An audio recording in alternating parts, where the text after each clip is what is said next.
So I had this very serendipitous moment today that I really wanted to share with you. And I talk a lot about connecting the dots and being able to have these aha moments of things that really either help us connect with our past and why we are who we are and what we've learned, or I think sometimes these moments can be dots that really help us understand that we're on the right path. And I had this moment today. I was coming home from vacation and thinking about the fact that the last thing I wanted to do was get groceries and food in the house. And being someone that typically eats a certain way, that's just not something I can go without. I have to have my meal prep done. I have to get the groceries and make sure that's all taken care of. So I went online, looked it up, and realized I could have my groceries delivered for $9 and thought there is not a better deal out there than that. And that is perfect. So I had my groceries delivered, and I was telling my husband how excited I was that there was a service available. And that's when he quite pointedly reminded me that when we had actually first met, we had this idea, and it was called Lazy Groceries. And we had started this little mini business, and we had thought, what we're going to do is we're going to deliver groceries to people. And we were in university at the time. This is 13 years ago now. And we had created these little flyers, and they were super cheesy little ghetto flyers that were awesome. And they had, one of them had a picture of our dog. One of them had a picture of, I remember, two shopping carts that were sort of pushed together, and it said something like, shopping carts making love, go to lazygroceries.com. And that was sort of our marketing and advertising back then. And we had built a little website with all the products people could buy. And then we went and delivered them to hundreds and hundreds of dorm rooms under the door, sneakily, of course, without anyone catching us.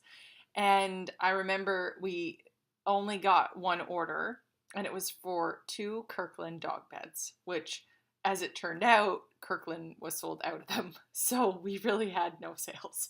But it was a really fun adventure, and that's sort of how we've always been. So my husband had sort of said to me, oh, we were 10 years too early. And what was really, it sort of made me think about two things really connecting. The first is that when I look back now, I realize we didn't know our ideal customer. We were very much targeting students, which is what we were at the time. And the real person that probably needed that service was someone that was really busy, an entrepreneur that had some extra money, that wouldn't have taken that $9 and spent it at the bar if they had had it, or seniors that couldn't get maybe up and down the stairs as easily or carrying those groceries. So what's really funny about all this is that the reason that business was not successful is that we didn't know our ideal customer. And with a simple tweak of a couple of degrees to the left or to the right, we could have been wildly successful with that business. So I just thought it was so interesting how that ideal customer profile, and a lot of what we talk about in the 21 Day You Challenge, or if you've heard it before, anything to do with marketing, it really is about knowing your ideal customer and what they think about and what needs they have, because you could be building something that they don't even care about. So I thought that was really cool. And then the other piece of this is that, thinking back, it's been, even before I met my husband, but with us, we've been together 13 years now. We've always been entrepreneurs. Like, in our heart of hearts, we are entrepreneurs that are really, we've learned to get comfortable with failing, and we've failed so many times, but we've always known that we wanted to be online entrepreneurs. That's always been something that we've aspired to have that sort of lifestyle. And I think that what is interesting about this is that I look back 13 years and we're still failing. Like, we're still consistently failing, and we're getting better at a lot of things, but we're always failing, and we're always going to be failing. And I listened to this podcast from the first self-made billionaire female. Her name is Sarah, and she is the CEO of Spanx. And she talked about this culture her father and parents had created at the dinner table, where it was this bring your failures to dinner.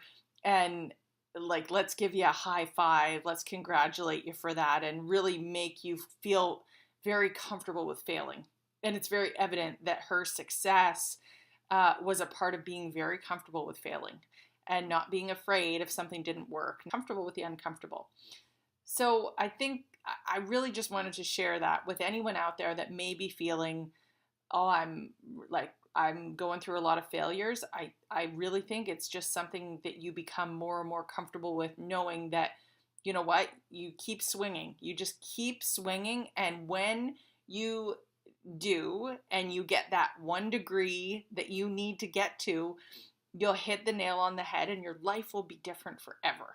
So if you're a true entrepreneur, that hope is something that you hold up and you don't let go of. You don't lose sight of, because you know you're confident in the fact that if you just keep failing and you keep that mindset that there is something better out there, or something better might not be the word, but there is something else out there that might be, the lifestyle you want to achieve and get to, that will keep motivating and pushing you forward to get there.